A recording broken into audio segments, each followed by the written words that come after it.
The French invasion of St. Kitts, also known as the Siege of Brimstone Hill, was a siege of the American Revolutionary War. After landing on St. Kitts, the French troops of the Marquis de Bouillé stormed and besieged Brimstone Hill, and after a month of siege the heavily outnumbered and cut-off British garrison surrendered. The Comte de Grasse, who delivered de Bouillé's troops and supported the siege, was outmaneuvered and deprived of his anchorage by Admiral Hood. Even though Hood's force was inferior by one-third, de Grasse was beaten off when he attempted to dislodge Hood. Hood's attempts to relieve the ongoing siege were unsuccessful, and the garrison capitulated after 1 month. About a year later, the Treaty of Paris restored St. Kitts and adjacent Nevers to British rule. French capture. De Grasse set sail from Martinique, reaching St. Kitts by the 11th of January. The British had already retired into their stronghold under Brigadier General Fraser, so the French landing forces disembarked without opposition and began to besiege them on January 19.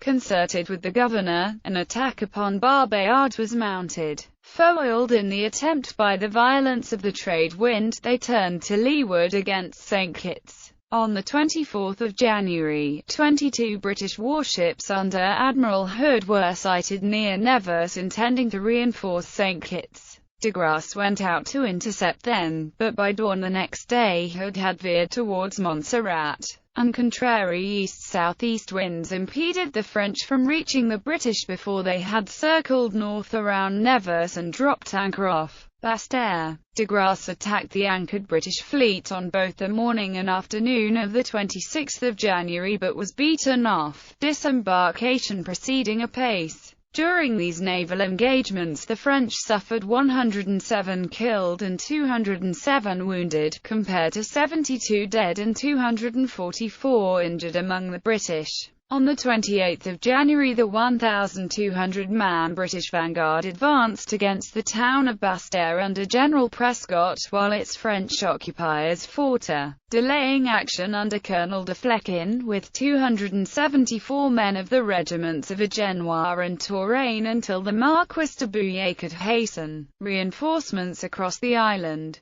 Prescott's drive was eventually repelled, but otherwise French efforts continued to be hampered by the loss of their field artillery in a wreck while approaching St. Kitts and the capture of an ammunition ship by one of Hood's frigates. The governor sent artillery and ammunition to Fraser which were intercepted by the inhabitants, and by them deliberately made over to the French. Defending the fort at Brimstone Hill were the 1st Battalion of the 1st Foot, flank companies of the 15th Foot, a Royal Artillery detachment, and many militia. By the 12th of February Fraser's little garrison, having lost over 150 killed and wounded, besides many men out of action through sickness, was exhausted. Additionally, there were breaches in the walls, and many of the militia petitioned to surrender. Fraser had no alternative but to negotiate a surrender, which included marching out with the honours or war. The next day, de Grasse ventured to Nevers to meet an arriving convoy of French victuallers, while Hood availed himself of the opportunity to escape in the opposite direction on the morning of the 14th of February. Additional reading